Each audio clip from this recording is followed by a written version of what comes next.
Et si on arrêtait de minimiser la sécurité sur nos machines à commande numérique, nos fameuses machines-outils CNC? Avoir une machine à commande numérique, c'est extrêmement excitant. On est content, on peut lancer nos premiers projets et là, on commence à prendre la main, on se renseigne, on s'informe, on fait des premiers projets, ça y est, bon, on a eu quelques bris, mais on a des résultats et ça nous plaît. Sauf qu'on va avoir une fâcheuse tendance, et c'est moi le premier, à négliger des paramètres de sécurité qui, en réalité, c'est seulement une fois qu'on aura vécu le cataclysme ou le problème qu'on va se rendre compte que ça aurait été vraiment plus intelligent de faire attention dès le début. Si tu n'as pas de CNC, regarde dans la description, j'ai quelque chose qui pourrait t'intéresser, j'en reparle un peu plus à la fin de la vidéo. Les 3 points que je vais te présenter aujourd'hui, tu vas voir, les 3 ont leur importance, ils touchent différents domaines. Je ne peux pas traiter tous les sujets de sécurité d'une CNC, malheureusement il y en aurait beaucoup trop selon moi.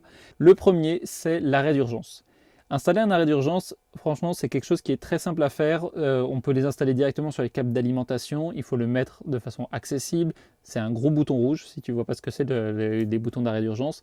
Et en fait, l'intérêt du bouton d'arrêt d'urgence, c'est, comme son nom l'indique, que si tu vois quelque chose qui se passe mal, quelque chose qui brûle, quelque chose qui casse, une pièce qui se détache, peu importe, tu es capable de venir appuyer sur ce bouton et ça stoppe toute ta machine. Alors, il faut bien faire attention à une chose avec une CNC, c'est que tu dois, avec ce bouton-là, aussi bien arrêter le mouvement de ta machine que la rotation de ton outil qui est dessus. Et si ce n'est pas un outil rotatif, si c'est une torche plasma ou si c'est autre chose, il faut que ça arrête l'outil aussi, sinon c'est pas très utile.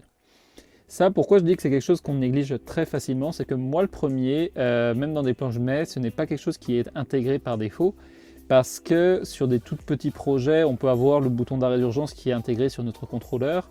Mais je trouve que installer un bouton d'arrêt d'urgence physique sur ta CNC, c'est vraiment quelque chose de rassurant.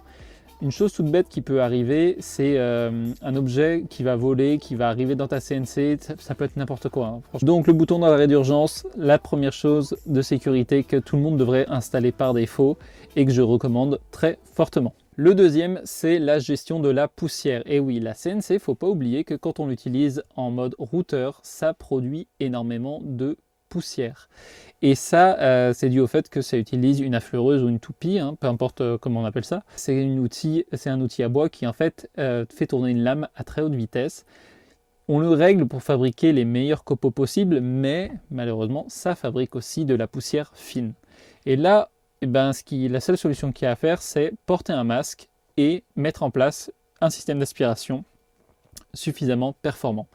C'est pas la chose la plus simple à faire de mettre un système d'aspiration performant, c'est pas accessible pour tout le monde et ça rajoute du bruit, mais ne serait-ce que déjà être dans un espace très ventilé et porter un masque, c'est la base que je recommande et qu'il faut toujours prendre en compte parce qu'on va avoir une facilité à ne pas porter de masque et à ne pas avoir de système d'aspiration et pourtant ces petites poussières fines sont très dangereuses pour la santé.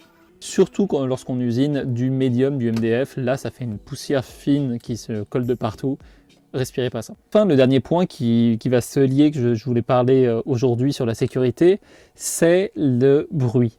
Et oui, que la CNC ça reste quand même une machine qui fait du bruit.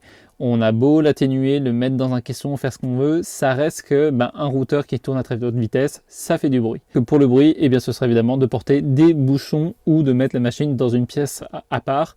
Et si tu suis tous les conseils, tu te retrouves avec un interrupteur d'urgence facile d'accès en cas de problème, une machine qui est mise dans une autre pièce ou dans un caisson avec un système d'aspiration performant. Et il faut reconnaître que le système d'aspiration va créer du bruit en plus, donc franchement, si tu peux mettre ça dans une autre pièce, c'est encore mieux. Voilà, c'est pas une très grande vidéo que j'avais envie de faire, mais c'était un point sur la sécurité qui me semble vraiment essentiel parce que tu aies construit ta machine ou que tu aies une petite 3018 qui te soit arrivée par colis ou une plus grande machine, mais souvent ce message, je vais plutôt le donner à ceux qui ont des petites machines car c'est ces machines-là qui ont le moins de système de sécurité et dans lequel je trouve qu'on fait le moins le point sur la sécurité qu'on devrait avoir quand on les utilise. J'espère que cette vidéo t'a plu. Alors surtout si jamais tu te sers d'une CNC et que tu n'appliquais pas ces points-là, voilà, c'est pas dramatique, c'est une mise en garde, c'est que moi-même je suis le premier à l'avoir négligé, mais j'aime ça le partager parce que si tu t'apprêtes à commencer la CNC, c'est bon de savoir qu'il y a 2-3 points à respecter pour pouvoir en profiter pleinement. Et donc comme je te disais en début de vidéo, si tu n'as pas encore de machine-outil à commande numérique et que tu voudrais en avoir une, Alors, j'ai une solution pour toi qui pourrait t'intéresser. Regarde dans la description, ce sont des plans de machines à construire toi-même. C'est une machine que tu peux réaliser à partir d'une imprimante 3D et tu peux la faire de la taille que tu veux. Donc, les deux gros avantages que je te présente là-dessus, c'est que le premier, tu peux vraiment concevoir une CNC aux dimensions dont tu as besoin en fonction de tes projets. Et le deuxième, c'est qu'une CNC que tu as pris le temps de construire, et surtout s'il y a plusieurs pièces comme celle-là qui sont qui sont fabriquées à partir d'une imprimante 3D, ça crée une machine très simple à entretenir et ça la rend donc bien durable. D'autant plus que j'ai vu d'autres personnes créer des extensions, donc tu peux justement en plus la personnaliser selon tes besoins par la suite. Je te laisse regarder ça, merci d'avoir regardé cette vidéo jusqu'au bout, je te dis à la semaine prochaine, ciao!